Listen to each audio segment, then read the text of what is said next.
In many ways, then, does Day 15 bring us full circle. As lone Yokozuna, Terunofuji started September hot favourite and remained hot favourite today. 1 point ahead of veteran Meisei Myogiryu, who wondered if this ceremony would actually be the closest contact the two would have. The day brings me full circle too. For exactly 14 years ago, did I see a tournament end for the first time, and in remarkably similar form. 22-year-old Hakuho, leading veteran Maegashira Kyokutenho, today working as a judge, by 1 point, and not facing him directly. Far more influential names than mine had called for a Terunofuji Myogiryu showdown. Satoshi Okatake, the trainer who spent years building Myogiryu's body in the gym, dreaming of the day it would finally contest a title, being but one.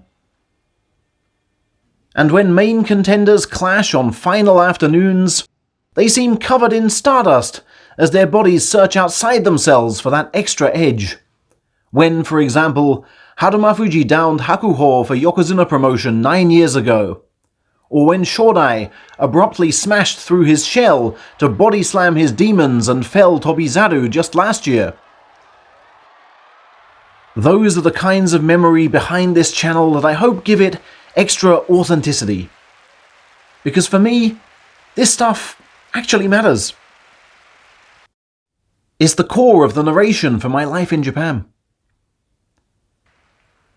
Our title contenders bouts today were but 2 from 105.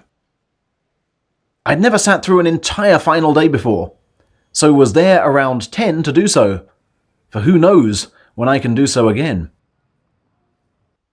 And it's by doing this that I come to remember that sumo constantly demands our patience at every level.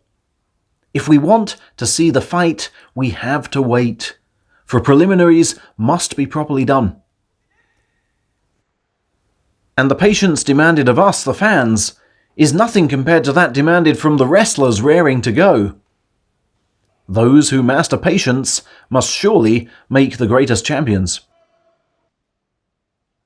Eventually then, after 6.5 hours, did we reach the first headline bout. Myogiryu went in with the technique prize already secured. His belt work from the front applauded no end. He was also down to be given a fighting spirit prize if he could somehow take the title. For that, he needed to beat Meisei, hope Terunofuji lost, then beat Terunofuji in a playoff. A tall order indeed, but he likely thought that of the first 300-kilogram tire he tried to flip. Opponent Meisei also needed the win to preserve his rank of Sekiwake. Whose will would triumph?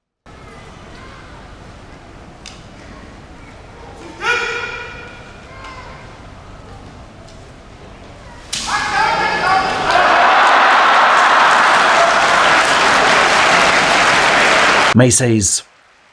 Through simple unity of purpose. He has no technique prize to justify, he purely needs to win.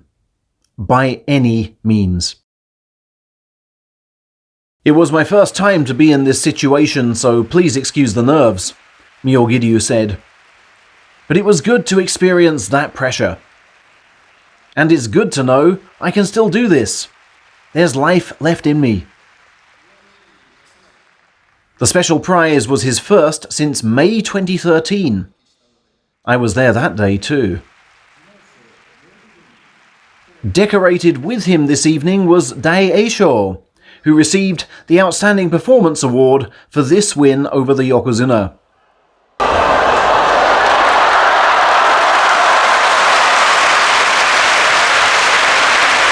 A blast out of Ichinojo took his final score to 10. Confidence boosters all round, he said. We know this man is the champion, but let's just watch his match anyway, as I'd like to finish the story.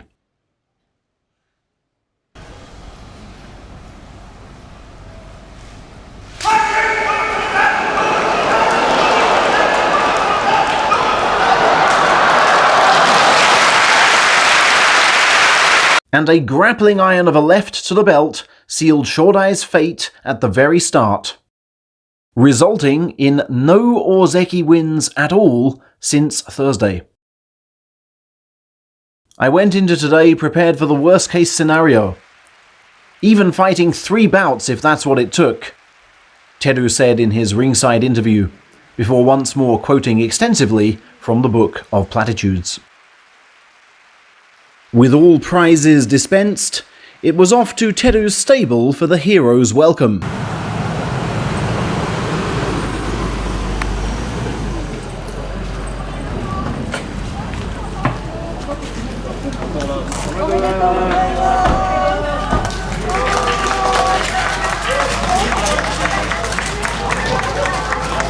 Moments like this on film are priceless.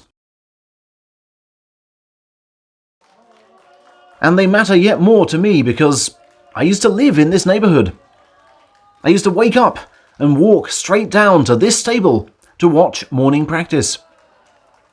Indeed, 13 years ago tonight was I in the next street but one, freshly returned from the Kokugikan where Hakuho had thrashed Kotomitsuki, and still free to dream of the wonders Japan had in store for me. That night, I could never have imagined doing this. And I really wish I had done. But there's still time. So what if I took the long road?